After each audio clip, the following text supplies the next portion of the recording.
पहले सायन पनवेल हाईवे के एक ढाबे से थोड़ी ही दूर रेफ्रिजरेटर कार्टन में ये बॉडी हमें मिली। हाथों से गला दबाया गया था और सर इसके गले में जो नाखूनों के निशान है वो विक्टिम के खुद के हैं। सर के पीछे एक जख्म है जिसमें इस बेडशीट के फाइबर्स के अलावा कुछ और भी फाइबर्स मिले हमें। सर मैं इन फाइबर्स की बात कर रही थी। और सर हमें ये मंगलसूत्र भी मिला, ब्रांड न्यू, लेकिन लाश के गले में नहीं, कार्टन में, जैसे किसी ने कार्टन बंद करने से जस्ट पहले फेंक दिया। एक कान में बाली।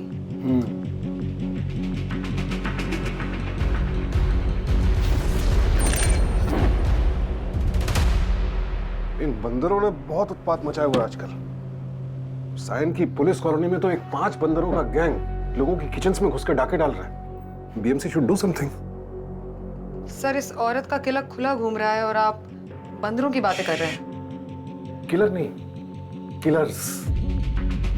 कम से कम 2 लोगों का काम है। सो जिस जगह ये बॉडी मिली है, मर्डर वहां तो हुआ नहीं? No sir. और इस औरत का वजन कम से कम 50 किलो होगा।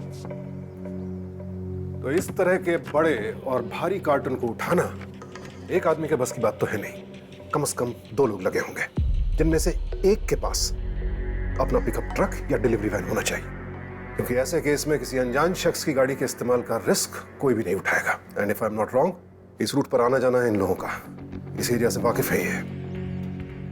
सर द थिंग इज हमारे चारों सस्पेक्ट्स के पास पिकअप ट्रक्स हैं।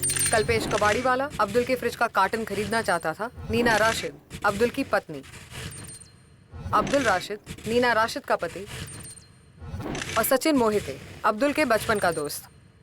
सर मैंने रेफ्रिजरेटर के कार्टन के सीरियल नंबर को ट्रेस किया। एजे के डिस्ट्रीब्यूटर और रिटेलर के थ्रू हम रेफ्रिजरेटर के मालिक तक पहुंच गए।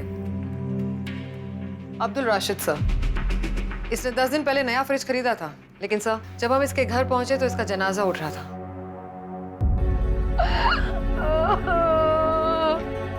अब्दुल, अब्दुल। तो ये सचिन मोहिते, अब्दुल राशिद के बचपन का दोस्त। और सर ये है नीना राशिद, उसकी बीवी। सर अब्दुल राशिद का खुद का एक टाटा मिनी ट्रक था।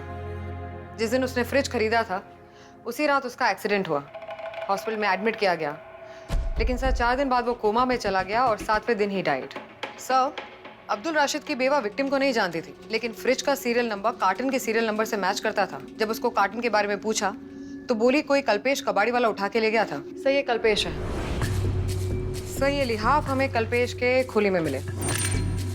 जिस चादर में लाश को लपेटा गया था ये उसी के सेट के हैं। ये ईयररिंग डेड बॉडी पे मिली और सर ये वाली उसकी खोली से। They are a perfect match. Sir उसकी खोली में एक कोने में हमें 8 बाई 10 फीट का एक घिसा पुराना कारपेट रोल किया हुआ मिला। उस पर विक्टिम के ब्लड के ट्रेसेस थे और विक्टिम के सर से हमें जो फाइबर्स मिले थे वो इस कारपेट से मैच करते हैं सर। और अपनी डिफेंस में क्या कहता है ये कल्पेश कबाड़ी वाला? ये तो मैंने ईस्ट चेंबूर ने कचरा में मड़ियो। वहाँ जो रोकड़े वाली पार्टी रहती है ना, वो अच्छी अच्छी चीज़ भी कचरे में डाल देती है। ये हमें तुम्हारे घर से मिला। कहाँ से आया? ये मैडम जी, आप वो जो जाजे में ले गए थे ना, मतलब कारपेट, उसमें ही मिला। मोटा दाग था उसमें। मैं उसको साफ कर रहा था, मैं त्या मैंने मड़ियो। हाँ, और मतलब उसमें अटका हुआ था। इसे पहचानते हो? ये हाँ तो साक्षी से, ये तो अब्दुल की रखेल थी। तू खाली मेरे को ना बेवकूफी बनाता है। अरे सुन ना साक्षी, खाली पीली गुस्सा हो रही है साक्षी। झूठ बोला तू, धोखा दिया तू मेरे को। तेरा पहले से बीवी है ये बताना भूल गया तू। 3 दिन बोलकर किधर को जाते ना सब जानती है मैं। मेरा गला सुना ही रहेगा। तू मंगलसूत्र नहीं रहेगा ना? मंगलसूत्र? हाँ। दिया। तलाक दे पहले तो उसको, नहीं तो मैं सब बता देगी उसको। 2 दिन का टाइम देती है अब्दुल मैं तेरे को, समझा तू? भंगार वाला सबको देखता है, लेकिन कोई भंगार वाले को नहीं देखता। कृष्णा ने सबक खाए ने कहूँ छो मैडम जी, अब्दुल ने स्त्री खोटो बोले छे। मैंने उससे कोई कार्टून नहीं खरीदा। हमको कोई नहीं देखता, लेकिन हम सब देखते हैं। ज्ञान देना सबको आता है हमारे यहाँ। इसे लगता है ये सब कह के ये साक्षी के खून के इल्जाम से पल्ला झाड़ लेगा। नीना रशीद से बात की होगी तुमने? जी सर। वो क्या कहती है, क्योंकि ये तो साफ मुकर गया कि नीना ने इसे वो कार्टन नहीं दिया। मैं कब बोली कि मैं उसको वो कार्टन बेची? मैडम वो हरामखोर चुराया होएगा। देखो जब से मेरे घर में वो फ्रिज आया ना, ऐसे नजर गड़ाए बैठेला था वो। 200 रुपए दे रहा था अपन को। मैं गाली दी उसको और भगा दी। मालूम क्यों? वो हलकट भड़काता था मेरे को मेरे मर्द के खिलाफ। वो तो मेरे मर्द का एक्सीडेंट हो गया था, नहीं तो ऐसा उसके हलक में डाल के ना वो कार्टून बाहर निकालती। एक्सीडेंट वाले दिन वही चपुन को बोला, अब्दुल किधर तो भी रखेला है। रखेल, मालूम कितना बोमा बोम की मैं मेरे मर्द के साथ, कितना चिल्लाई उसको। भंगार वाला कल्पेश बोला मेरे को, तेरे को औरत के साथ बोला तू रखेला है और बहुत जल्दी निकाह भी मनाएगा तू। मर्द लोग का पिच्छू उसका औरत लोग को भड़काता है, तभी बोला मैं औरों की बात में नहीं आने का। गुस्सा मत कर। छोड़ना रे अपन को, अरे छोड़ना। हाय, क्या छुपा रे? क्या तेरी जेब में? अरे कुछ नहीं रे। अब्दुल दिखा मेरे को क्या? अरे रुक अब्दुल रुक। ज्वेलर्स उसके वास्ते लाया ना तू ये मंगलसूत्र? अरे नहीं रे, सचिन दिया मेरे को पॉलिश कराने के वास्ते, सुनार को देने का था, समझी? सचिन दिया तेरे को पॉलिश करने के लिए? झूठ बोलता है तू, कहीं नहीं जाएगा। मेरी बात सुन अब्दुल, जा तू। तेरे को तेरी माधुरी दीक्षित को अच्छे से समझेगा मेरा भाई। जिंदा गाड़ेगा तुम दोनों को कब्र के अंदर। फिर वो वापस नहीं आया, उसकी लाश वापस आई। नीना राशिद के पास साक्षी को मारने का मोटिव भी था और इरादा भी। धमकी भी दी थी उसने कि अपने भाई को कह के दोनों को कब्र में पहुंचा दूंगी, और दोनों ही मारे गए। इंटरेस्टिंग। साक्षी के बारे में तो पता है कि उसका मर्डर ही हुआ है, लेकिन व्हाट अबाउट अब्दुल को जो इंजरीज आई हैं, क्या वो सब एक्सीडेंट में हुई या? सर डेथ सर्टिफिकेट तो यही कहता है, और सर वो इतना बुरी तरह जख्मी हो गया था कि चौथे दिन कोमा में चला गया, 7वें दिन ही डाइड।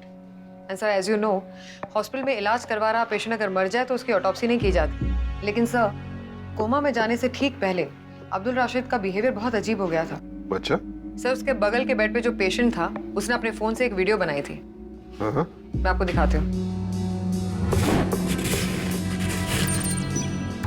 बहुत बड़ा झोलत निकला रे तू सचिन। काय को किया तू ऐसा? इधर मुझे माफ कर दे बाबू, मैं तेरे से निकाह बनाएगा। क्या हो रहा है? क्या हो गया? आइए कमाली पानी।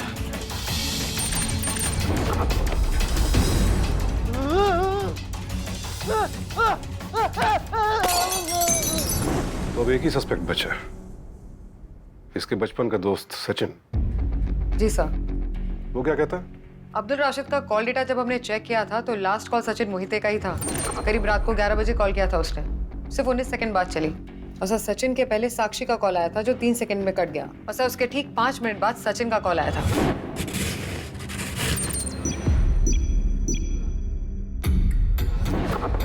मेरा कार्ड, लॉजिस्टिक्स का बिजनेस है मेरा खुद का। अब्दुल भी मेरे लिए काम करता था। कोल्हापुर से चैम्बूर का मस्त ट्रिप लगाता था, सब सही चल रहा था। फिर एक बार ट्रिप से वापस आते वक्त अपने साथ साक्षी को ले आया। हरिकुंज में मेरा एक बंगलो है, बंद पड़ा था। उसने चाबी मांगी, मैंने दे दी। मामला थोड़ा सीरियस है मुझे तब पता चला जब नीना का फोन आया मेरे पास।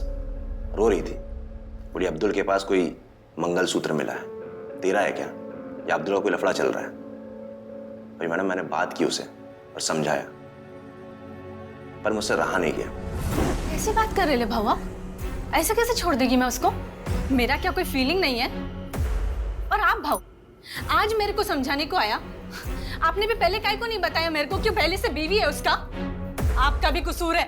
अच्छा, 3 महीने से पड़ी है तू इधर, अब्दुल के साथ मजे मार रही है, और कसूर मेरा है?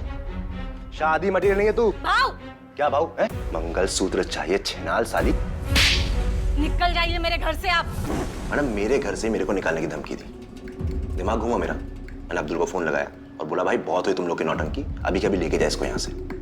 वो करीब आधे घंटे में वहाँ टेम्पो लेके आए और लेके गया उसे वहाँ से। साक्षी का मर्डर हुआ है, ये बात मुझे आपसे पता चली। अभी अब्दुल उसे ऐसे ठिकाने लगाएगा, ये बात मैंने सोची नहीं थी। बड़ा अच्छा दोस्त है। दोस्त को अपने घर से निकाल दिया और उसकी खबर भी नहीं ली। 10 दिनों तक अब्दुल काम पे नहीं आया, इसने ये भी नहीं सोचा कहाँ है, कैसा है। साक्षी ने इसे इसके ही घर से बाहर निकाला। इसने रिटेलिएट तो किया होगा। झूठ बोल रही है, and I can stake my reputation on it. So Malini, जटिल पहेली है। कौन है कातिल और किसने दिया उसका साथ? अब्दुल रशीद जिससे साक्षी मोहब्बत करती थी, नीना रशीद जिसका घर साक्षी तोड़ने वाली थी, सचिन मोहिते जिसे साक्षी ने उसके ही घर से बेइज्जत करके निकाल दिया, कल्पेश कबाड़ी वाला जिसकी खोली से न सिर्फ साक्षी का झुमका बल्कि वो कालीन भी बरामद हुआ जिस पर साक्षी का खून लगा था। सस्पेक्ट 4, मुजरिम 2। बूझो तो जाने।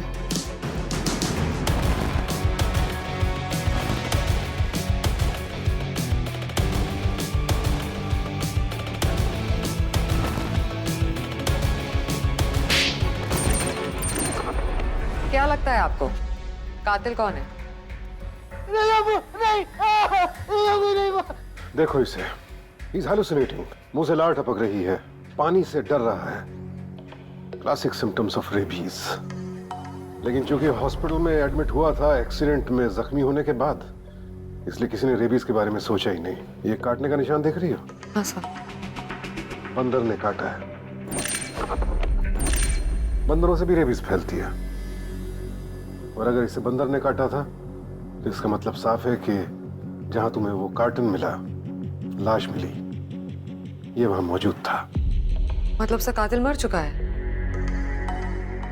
कातिल तो जिंदा है, उसके बचपन का दोस्त मरा है, सचिन मोहिते।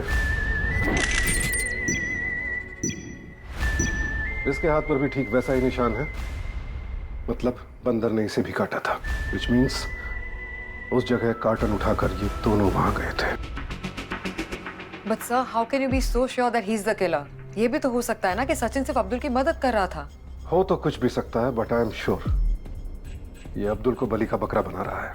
साक्षी ने जब सचिन को घर से निकलने के लिए कहा होगा तो सचिन ने रिटेलिएट जरूर किया होगा। And that's what happened। निकल जाइए मेरे घर से आप। तेरा घर? तेरा बाप का घर है ये?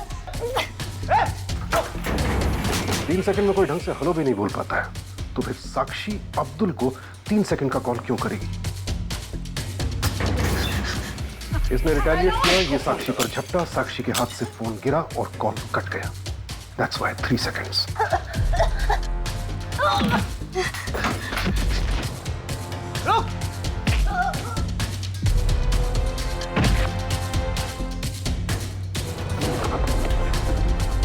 20 सेकंड से लेकर 2 मिनट तक का समय लगता है इंसान के दिमाग से खून की सप्लाई कट करने के लिए। और उसके बाद अगर 5 मिनट तक इंसान को मेडिकल हेल्प ना मिले, मौत। साक्षी के 3 सेकंड के कॉल के बाद अब्दुल के फोन पर सचिन का कॉल कितनी देर बाद आया? 5 मिनट बाद। अब्दुल जब तक वहां पहुंचा साक्षी मर चुकी थी, पर मरता क्या ना करता, लाश को ठिकाने लगाने में बचपन के दोस्त की मदद करनी ही पड़ी। जो मंगलसूत्र उसने साक्षी के लिए खरीदा था उसे पहना तो नहीं पाया, इसलिए कार्टन में ही फेंक दिया।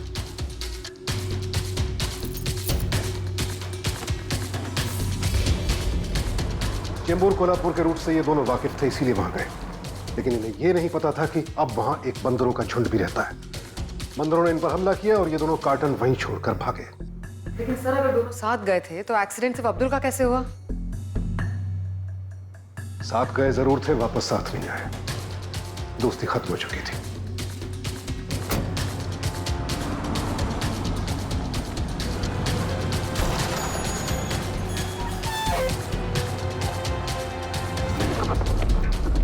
सचिन अकेला वापस लौटा और सबूत मिटाने के लिए उसी ने वो सारा सामान चेंबूर के डंपयार्ड में फेंका होगा, जिसे कल्पेश कबाड़ वाले ने उठा लिया। रेबीज के बारे में एक इंटरेस्टिंग बात बताऊं? कुछ लोगों में इसके सिम्टम्स 2-3 दिन में ही नजर आने लगते हैं, और कुछ लोगों में ये लक्षण 2-2 साल बाद दिखाई देते हैं। लेकिन एक बार सिम्टम्स नजर आ गए तो फिर उस इंसान का बचना नामुमकिन है। और सचिन मोहिते से कहो अपना गुनाह कबूल कर ले तो तुम उसे एक दर्दनाक मौत से बचा लोगी। है ना कमाल का इत्तेफाक? अगर उस दिन ये बंदर महोदय कूद कर कार्टन पे नहीं चढ़े होते तो सचिन मोहिते पकड़ा ही नहीं जाता।